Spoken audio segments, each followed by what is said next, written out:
Come in. Welcome. I'm E.G. Marshall. Welcome to another hour of mystery and suspense. To a terrifying experiment in supernatural power. An experiment by a retired scientist to direct his wife's subconscious mind to shoot him. Our mystery drama, The Breaking Point, was written especially for the Mystery Theater by Hank Warner and stars Roger DeCoven. It is sponsored in part by the Kellogg Company, makers of Kellogg's Special K cereal, and by new sugar-free Diet 7-Up. I'll be back shortly with Act One. And now another story of the ball and chain as Kellogg's Special K presents Veronica and Jack. Oh, Jeffrey, isn't this romantic? Out in a quiet lake at night with you rowing the boat. Yes, Veronica, it's really neat. Jeffrey, what was that? Frogs. Frogs that go bonk? They're pretty weird frogs.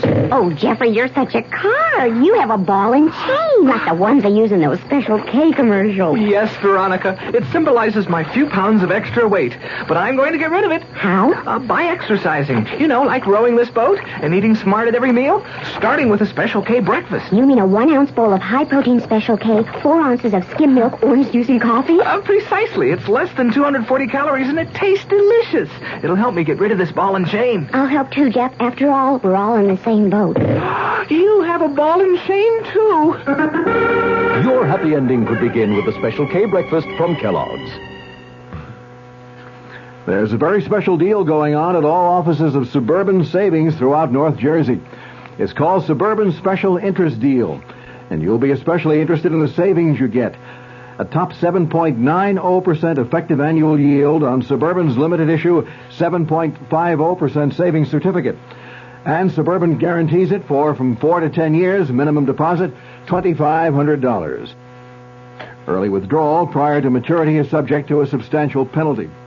Suburban compounds interest continuously from day of deposit, paid quarterly. So you not only get interest on your savings, you get interest on the interest. And Suburban offers you the highest interest rate allowed by law. Here's your chance to get a great savings. A top 7.90% effective annual yield on Suburban's limited issue 7.50% savings certificate.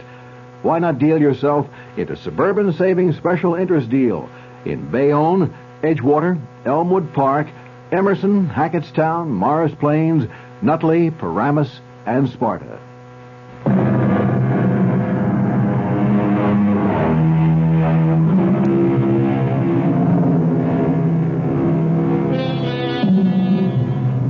Come, ride with me in this ambulance, speeding through the midnight fog, across the Golden Gate Bridge to St. Francis Hospital in downtown San Francisco. As the trauma emergency team tries with plasma and oxygen to keep critically wounded Professor William Baker alive. The driver and the 2 doctors know that the patient must get to the operating room in minutes. Now, quickly, up this hospital corridor, as the patient is wheeled into the operating room, stand outside the door and listen as they try to save him. And maybe you'll learn what Professor Baker tried to learn about the dark mystery of life and death. Scalpel. Flap. The patient's failing, Doctor. Blood pressure. 62/40. Adrenaline. I can hear them trying to save me, but I'm going to die. And I want you to know that I'm dying, all because I made my wife murder me. Yes, I am dying because I conducted an experiment to influence my wife's subconscious mind to the point where she was going to murder me.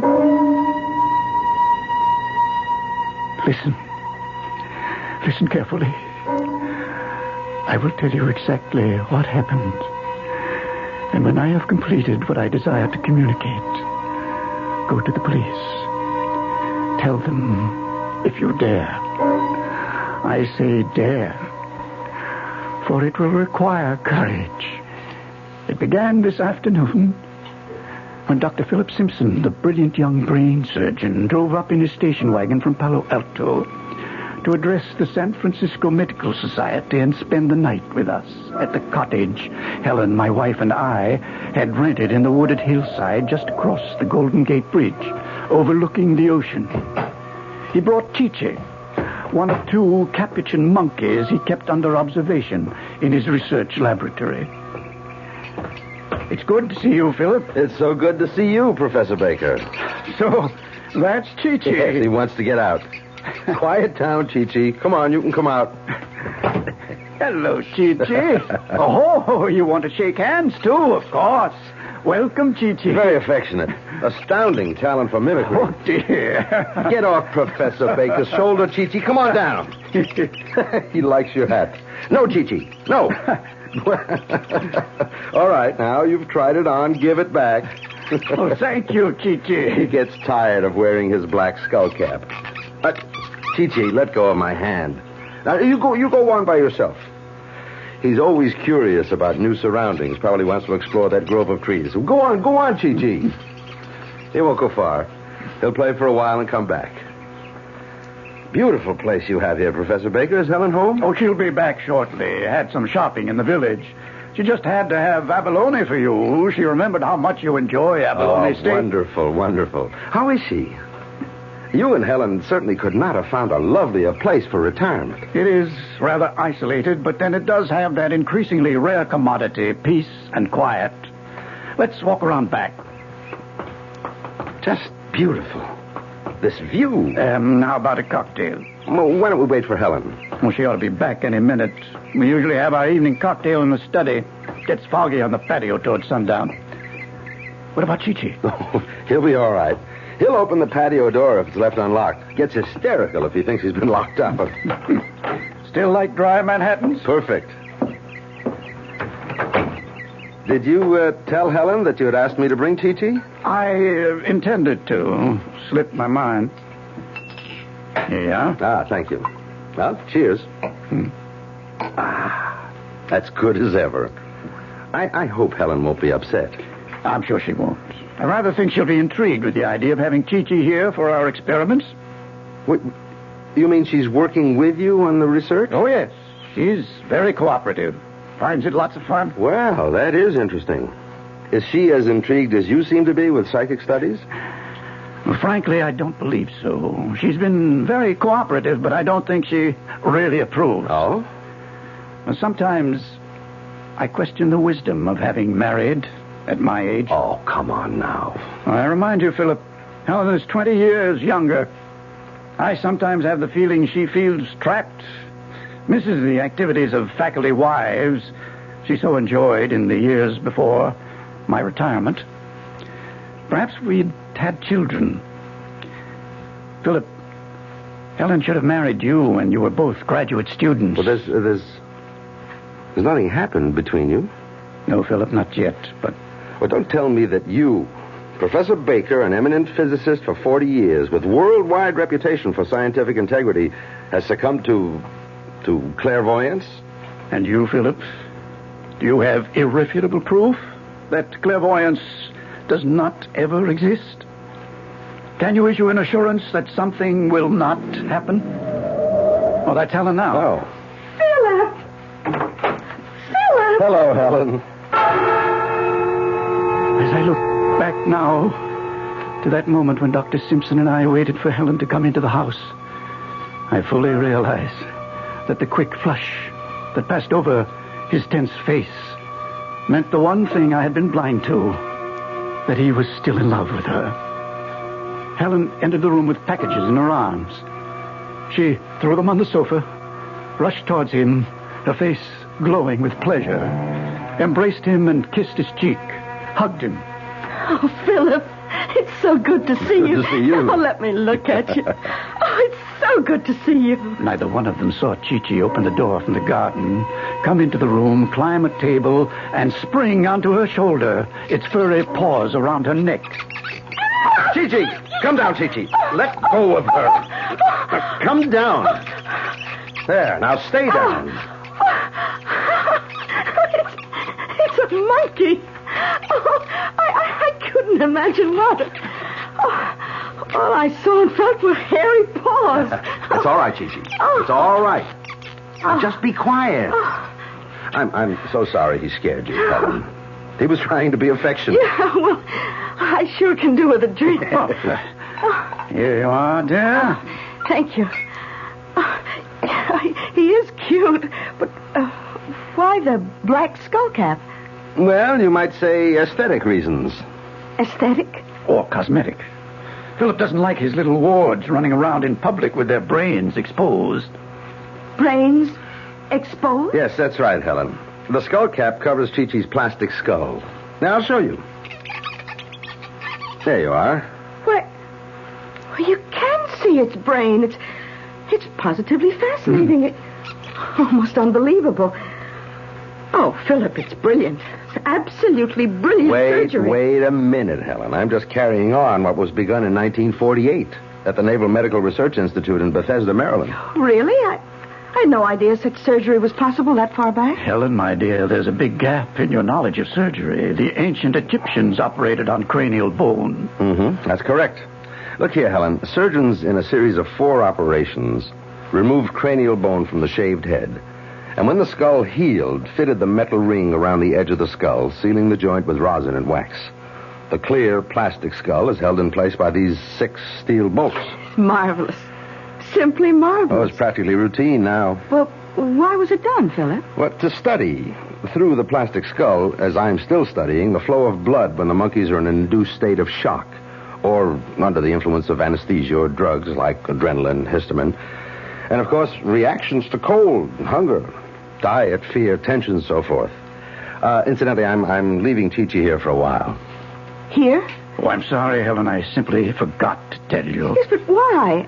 I mean, why is it being left here? What Philip is too polite to say, my dear, is that he's loaning Chi-Chi to me for extrasensory and paranormal experiments, to make my own observations. I believe he hopes to convince me that the brain, monkeys, or man's, fails to respond with a measurable reaction to mental energy messages. Exactly. Look, I'm curious.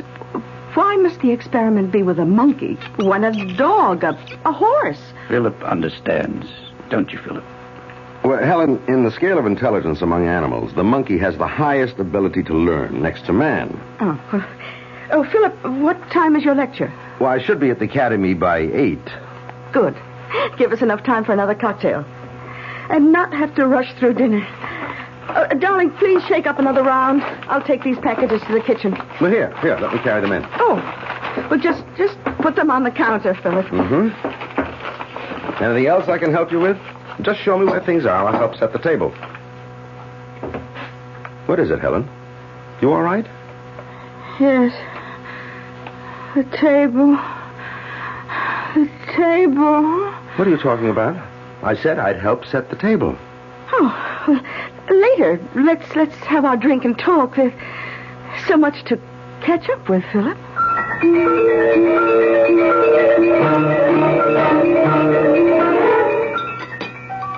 More coffee, Philip? Yes, please. Oh, have some more of the strawberries, Philip. And ice cream. Well, just a little. Helen, what you've been telling me is hardly believable. Well, there's no room for disbelief, Philip. There's evidence. Evidence? Yes. I'll get the drawings. Excuse me. Be right back. They're in the study. I don't like it, Helen.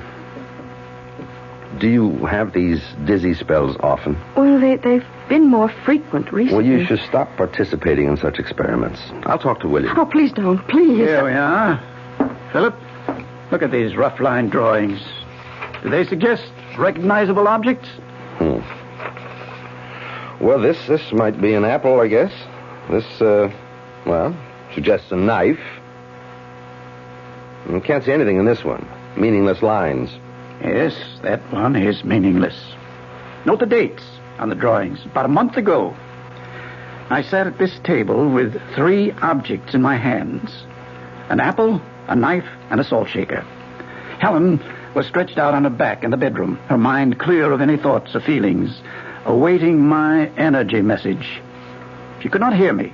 She could only receive my thoughts, my instructions. I sent a message for her to pick up the pad and pencil on the night table.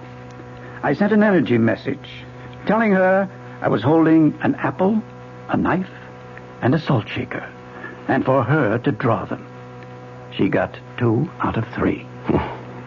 You ask me to accept this as evidence that you can control the actions of the mind of a person who's out of your sight? Out of the sound of your voice, even physically in another place? Oh, I call it coincidence, accident. It did happen, Philip. In many other experiments we did together. It took me months of training to achieve a state of receptivity. Well, that's all very interesting, but I'd better soon be on my way to the academy. I can see you're still skeptical. Can you spare 3 more minutes for another, as you say, interesting experiment now? Right here with Helen? With Helen? I'd rather not. I don't mind, Philip. All right, very well. Thank you, Helen. Lie down in the bedroom. I'll give you 2 minutes to achieve receptivity. I will repeat once more, Helen. Come back. Pick up the coffee pot and pour the coffee right on your fine lace tablecloth. You're not going to let her... No, this gong will stop her. More coffee, Philip? Well, I really should be going. Oh, yes, before the bridge traffic gets heavy. Here, I'll help you carry these things to the kitchen. He followed her into the kitchen, carrying a tray. The brilliant Dr. Simpson had been puzzled. Are you all right? He had asked her. Dr. Simpson, who recognized only the physical laws of matter, had asked, are you all right? But she wasn't all right. Dr. Simpson didn't know then what the trouble was. But late that night, when he returned from his lecture, he found out about the experiment that was underway with the loaded gun in the night table.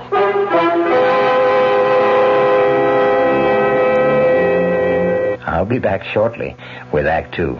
Hello, Ms. Goldilocks here, and welcome to my professional taste testing laboratory.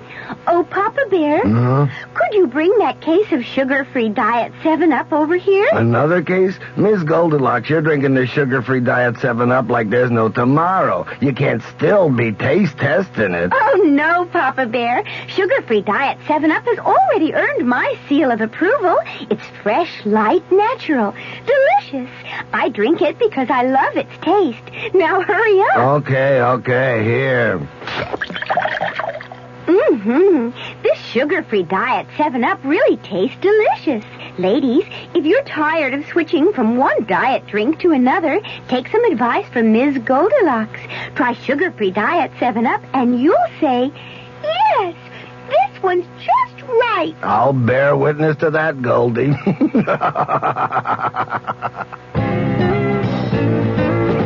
Hey, Mom, what's for dinner? Hey, Mom, what you got? What's for dinner? Your ShopRite is featuring ShopRite or Shenandoah brand Grade A Rock Cornish hens. A real family treat at just 47 cents a pound. What's for breakfast? Listen to these ShopRite values. ShopRite Grade A large eggs, 59 cents a dozen. ShopRite sliced bacon 1 pound package, 79 cents. ShopRite Grade AA butter 1 pound brick, 69 cents. Crown Top white bread, 22-ounce loaves, 3 for $1. Save on every meal at ShopRite. She loves the family. She wants the best. She does all that she can do. She lets ShopRite do the rest. Hey, Ma, what's for dinner? ShopRite has the answer. WOR New York, your Mystery Theater station.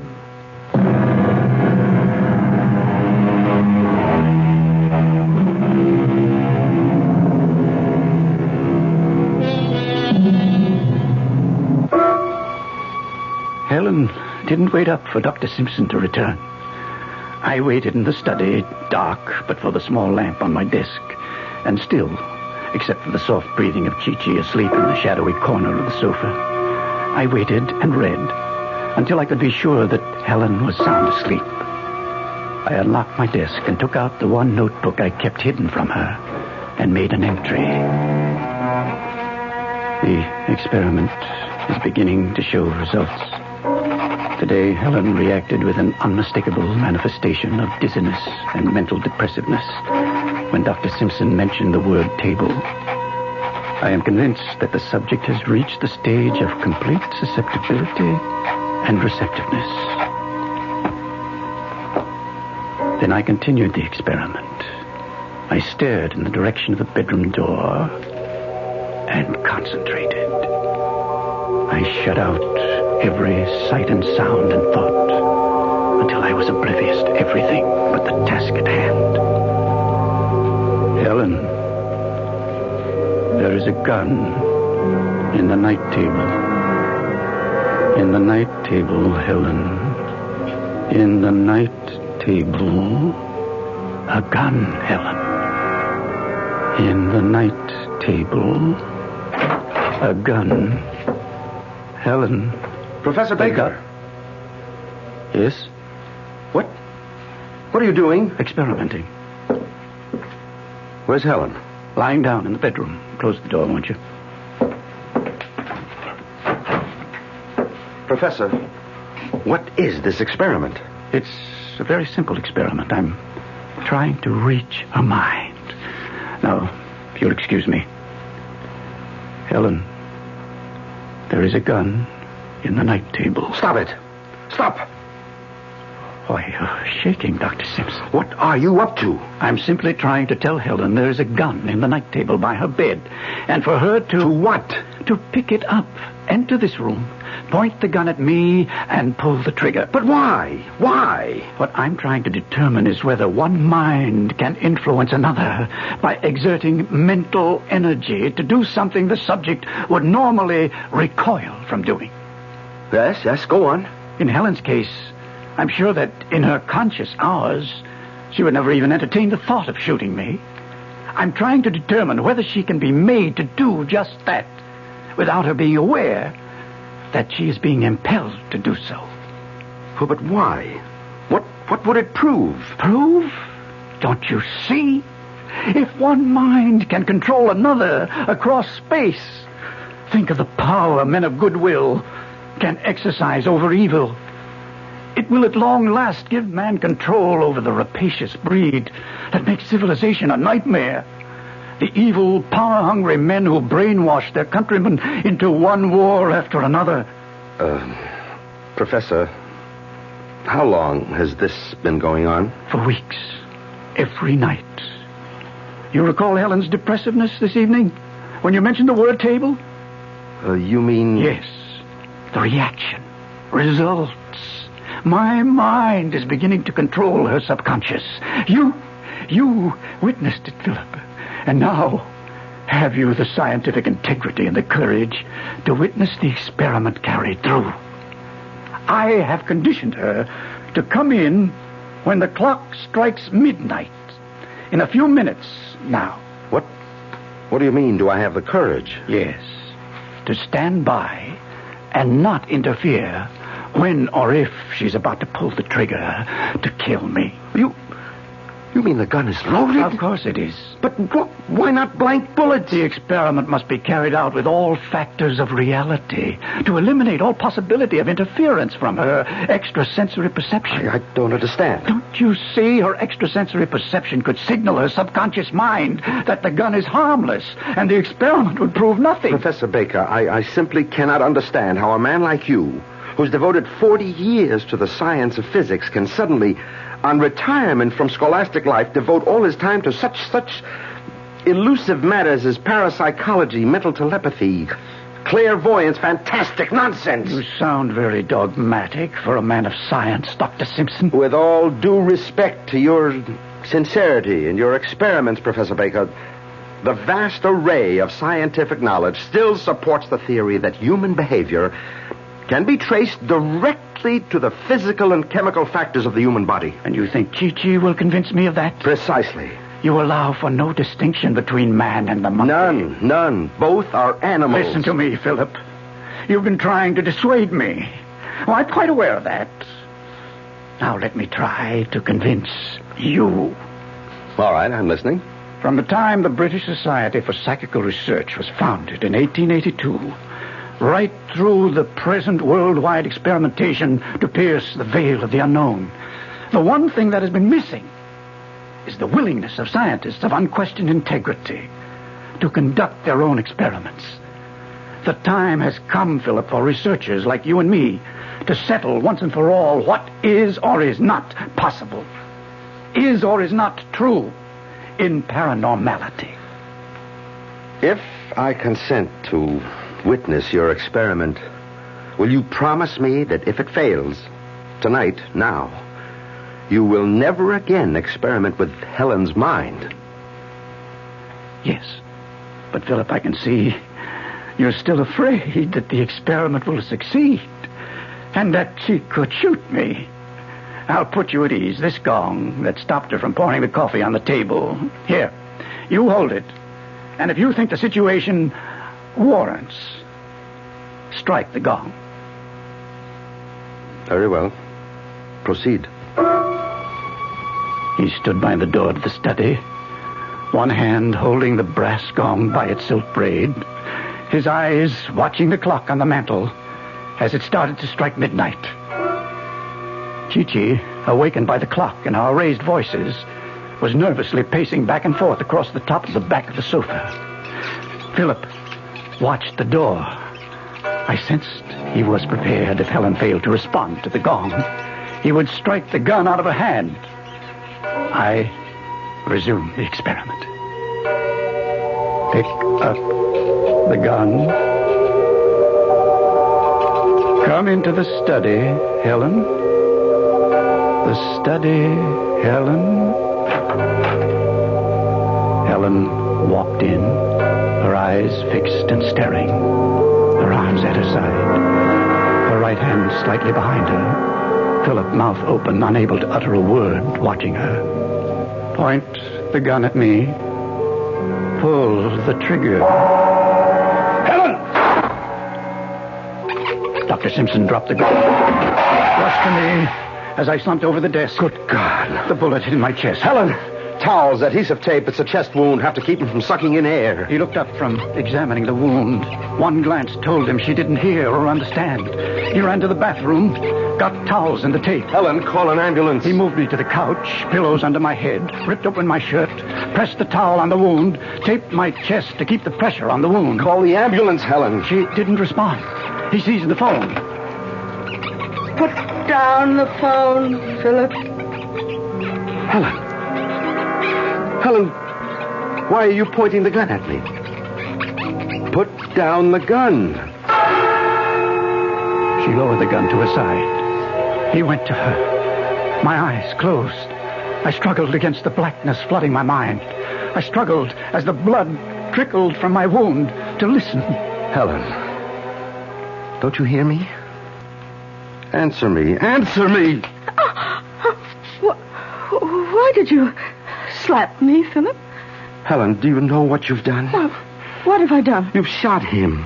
Who? Your husband, Professor Baker. We've got to call an ambulance, Helen. His pulse is... Will he live? The ambulance, Helen. He won't live, will he? I can see it in your face, Philip. He won't live. He'll die if he doesn't get to the operating room. I want him to die. What did you say? I want him to die.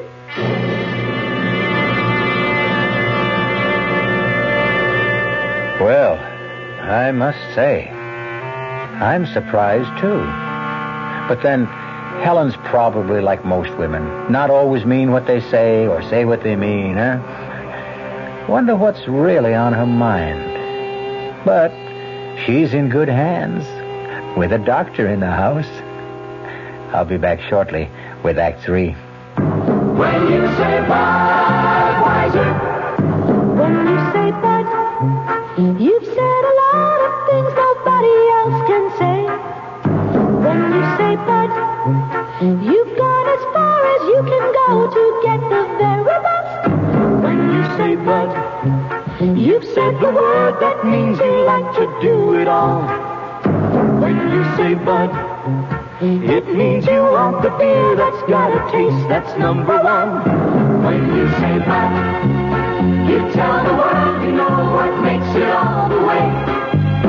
When you say Bud, you say you care enough to only want the king of beers. There is no other one. There's always something less. Because the king of beers is leading all the rest. When you say Budweiser, You've said it all. Anheuser-Busch, St. Louis.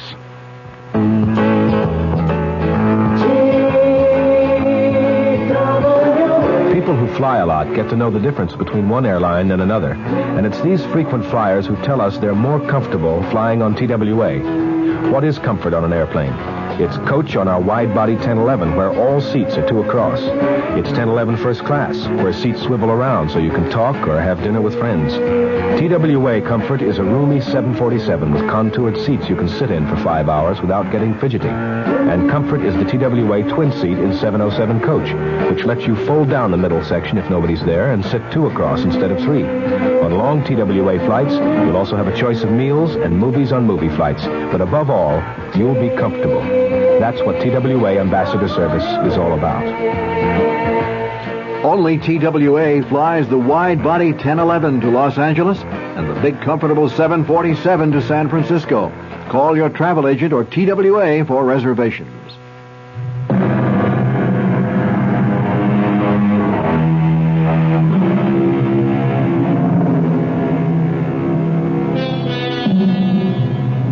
Well, it does seem we left both Helen and Dr. Simpson in a state of shock.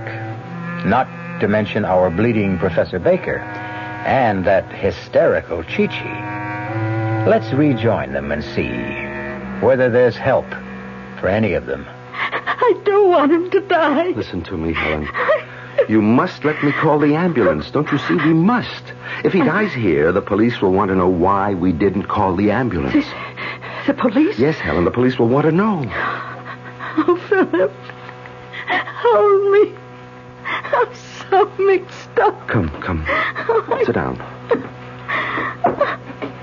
Lean back. Just try to relax. Put the gun on the floor. I'll call the hospital.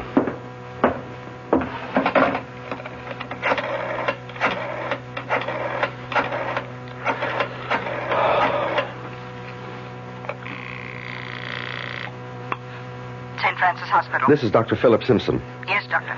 I need the ambulance trauma team at once. 47 Edgecliff Road. Critical chest wound. Gunshot. Yes, doctor. I'll put it right through. Now, I want you to call the police, Helen. The police? Yes, they'll be here soon anyway. They're always alerted about requests for an ambulance. But I want you to call them for the record. It will be important at the trial. I'll get them on the phone. You talk.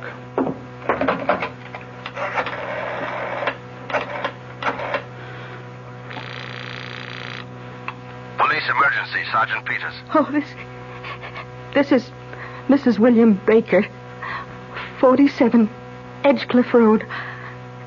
I want to report that I just shot my husband.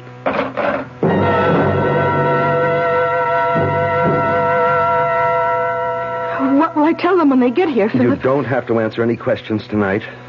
I'll have the law firm of Kendall Prentice represent you. They're specialists in forensic medicine.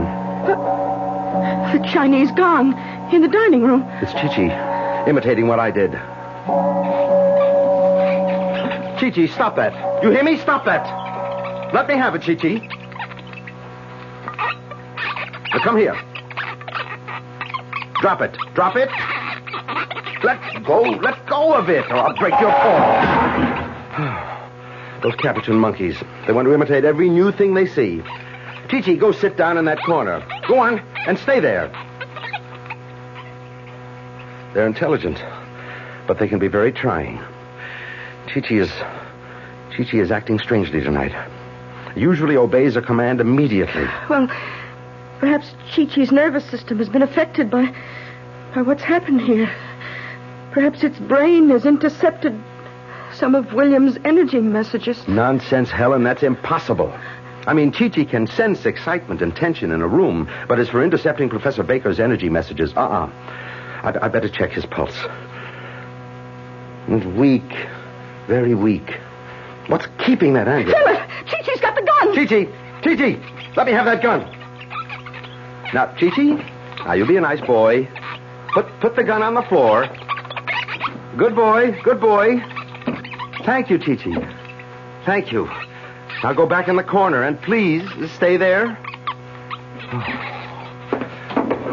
I'll put the gun on the desk. I think we both need a brandy. Would you like one, Helen? Oh, yes, please. Here, dear. Now just sip it. Tell me, Helen. Did you know what you were doing when you pulled the trigger? What do you think, Philip? I don't know what to think yet. You've got to tell me, Helen. Did you know what you were doing? You pulled the trigger after I struck the gong. Yes, I know. You knew? You deliberately murdered him. Murder? I shot him because he told me to. He made me do it. But if you knew what you were doing, the police will call it murder. Look, I told you I knew what I was doing, but I won't tell the police. What will you tell them? That the experiment, the great Professor Baker's experiment, was a success. Wait a minute, you knew about the experiment? You knew? Yes, every step of it. I knew about the notebook. I read every entry, every day. I knew exactly what he was up to. The police will read the notebook, and they'll understand. They'll understand. You murdered him. Helen. I never loved him. I was beginning to hate him. It doesn't matter now, Helen. I prefer to conclude that you did not know what you were doing, that the experiment did unbalance your mind. I think the district attorney will accept that. Accept what, Philip? That when you pulled that trigger, it was insanity. Oh, no, I won't be declared insane. No. Look, I'll show them the notebook. They'll understand. They'll read it in his own handwriting. How night after night while I was asleep, he tried to make me shoot him. They'll understand.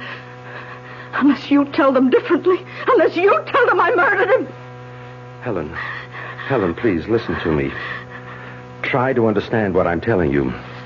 The police will never believe that Professor Baker's experiment was a success. They'll call in scientists to testify that no such thing is possible.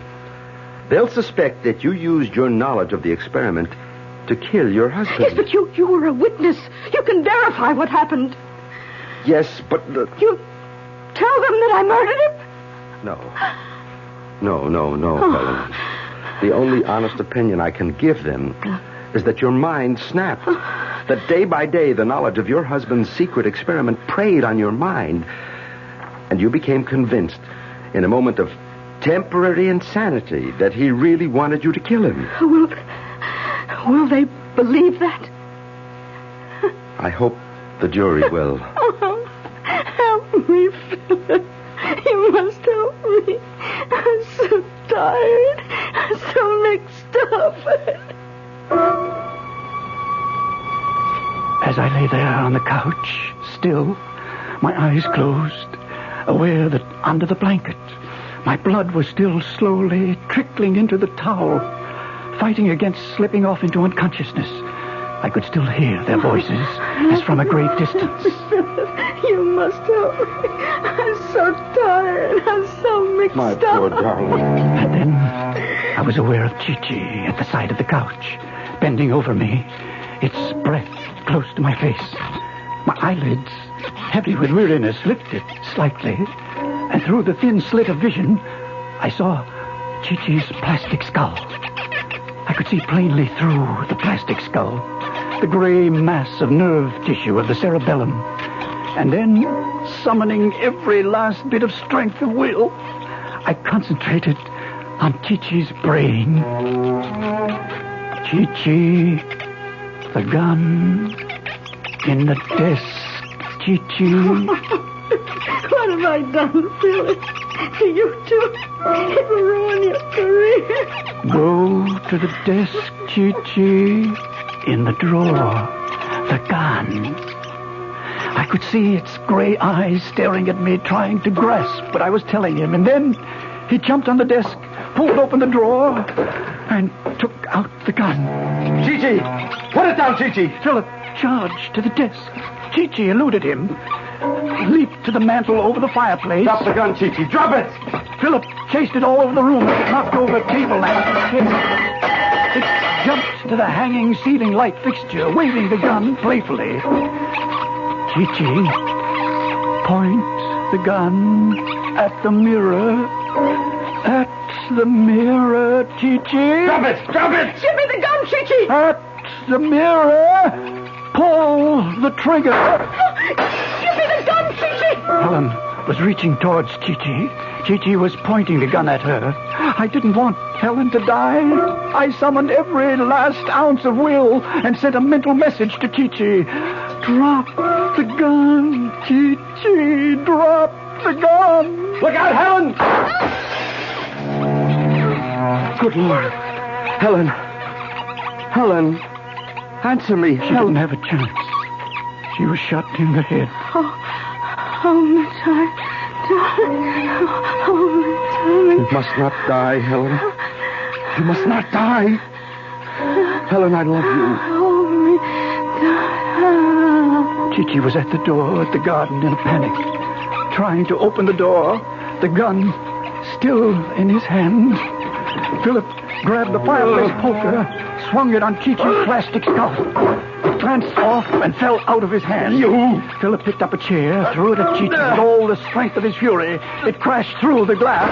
Chi-Chi jumped through the opening. Philip picked up the poker, went after Chi-Chi. I could hear Philip chasing him across the flagstones of the patio. I heard the police car. I could hear Philip shouting. Chi-Chi!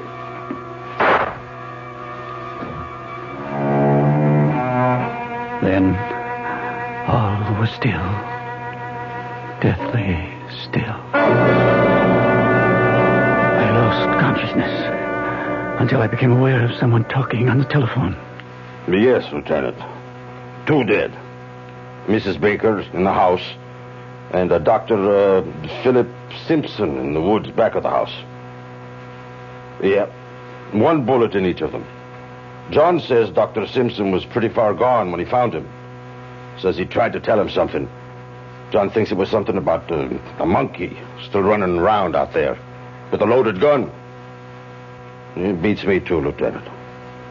No, nothing else. Oh, yes, we found a black skull cap hanging on the chandelier. That's what I said, skull cap. Odd-shaped thing. Can't figure out what it's for, no. Right. Oh, better get that ambulance out here fast. Professor may still have a chance. Here it comes now, Lieutenant.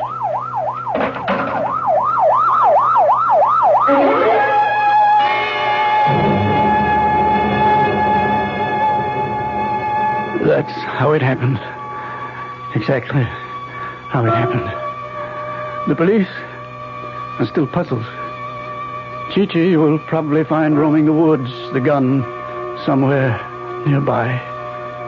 Chi-Chi did it. Tell the police Chi-Chi did it. Why? Perhaps it was mimicking Helen after it witnessed her shooting me. I shall never know. As for whether my wife murdered me willfully or suffered temporary insanity or was influenced by my mental energy, you must judge for yourself after you read the full record of the experiment in the notebook.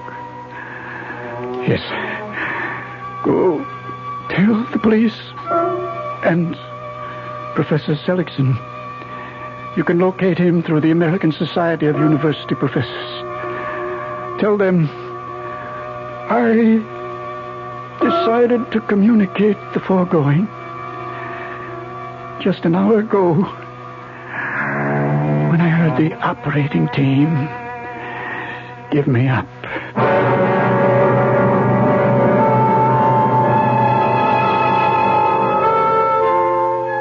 And they say dead men tell no tales. Talking about the brain, though, let me give you men a tip. If your wife is trying to talk you to death, don't worry. Master the secret of mind over chatter. But seriously, a guy I know didn't even answer his wife. She threatened to divorce him because he was unsociable. So he hit her over the head with a mashie. Told the jury he wanted to be clubby. I'll be back shortly. Amco Transmissions, may we help you? I hope so. My frisky Ford is making funny noises. Oh, like what? Like this. Hey, that's great. You mean everything's okay? No, I was admiring your car sounds. As for your Ford, ma'am, well, I'd have to look at it to tell you exactly what's wrong. But I can say of the 3 million automatic transmissions Amco serviced, over 900,000 of them were Fords. You can cure my buzzes? Oh, you bet. We've gotten stranger sounds than that out of Ford, Torino, and the Maverick, and the Mustang, and the Pinto, and the LTD. Rest assured, we'll get rid of your buzzes. Oh, terrific. I'll zoom. Excuse me. Right down. Nobody knows your automatic transmission better than Amco. AA MCO. There are over 500 AMCO centers coast to coast. Consult your yellow pages for the AMCO center near you. AA MCO AMCO. Our cast included Roger DeKoven, Bryna Rayburn, and Nat Polen. The entire production was under the direction of Hyman Brown. Radio Mystery Theater was sponsored in part by Anheuser-Busch Incorporated, brewers of Budweiser. This is E.G. Marshall inviting you to return to our Mystery Theater for another adventure in the macabre. Until next time, pleasant dreams.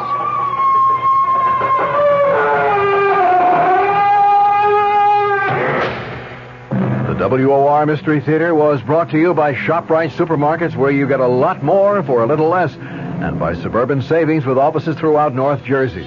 The preceding Mystery Theater program was furnished by the CBS Radio Network.